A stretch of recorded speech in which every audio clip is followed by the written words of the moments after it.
Hello guys, welcome to my channel. ఈరోజు అయితే మనం పాస్తా అనేది ఎలా చేశానంటే, ఈరోజు టమాటా కానీ మిర్చి కానీ మనకి ఆవకాయలో వేసిన నూనె ఉంటుంది కదా, తెల్లుండి నూనె అది ఉంటే చాలు. మనము టమాటా పాస్తా అనేది చేసుకోవచ్చు. అది చూడండి, ఈ విధంగా అయితే వస్తుంది. చాలా బాగుంటుంది టేస్ట్ కూడా.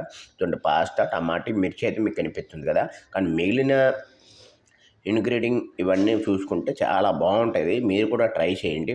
ఒకసారి తింటే మీరు వదలరు, నాకు తెలిసినట్టుగా చాలా బాగుంది. బట్ ఏదైనా పాస్తా కానీ ఏదైనా ఫాస్ట్ ఫుడ్ కానీ మనం చేసుకోవాలనుకుంటే ఎంత తక్కువ తింటే అంత టేస్ట్ అయితే మనకు తెలుస్తుంది. కడుపు నిండుకి తినడం కాదు, ఇది నేను చెప్పే సజెషన్ అయితే. ఇంకోటి, ఇది ఉండే ముందు ఈ విధంగా వండుతాను అనమాట. టమాటీ మిర్చి ఆనియన్ వేసుకుంటూ ఇలా ఫ్రై చేసిన తర్వాత దీనికి కొద్దిగా హాట్ వాటర్లో మేము కొద్దిగా ఉడికించి దాని తర్వాత వేయడం అయితే జరిగింది. ఇది టమాటా పాస్తా అని ఒక చిన్న రెసిపీ అనమాట. ఇది ఈవినింగ్ టైంలో చేసుకుంటూ తింటే బాగుంటుంది. ఇది కపుల్కి కానీ వైఫ్ అండ్ హస్బెండ్ అయితే చాలా బాగుంటుంది. సో నా వైఫ్ కోసం అయితే నేను చేయడం జరిగింది. ఇలాగ మీరు కూడా చేసుకొని హ్యాపీగా ఉండండి. So this is my recipe tomato pasta. ఇది తినండి, చాలా బాగుంటుంది. సో ఈ వీడియో మీకు నచ్చినట్టయితే లైక్ చేయండి, కామెంట్ చేయండి, షేర్ చేయండి మన ఆంధ్ర వాళ్ళ ఛానల్కి.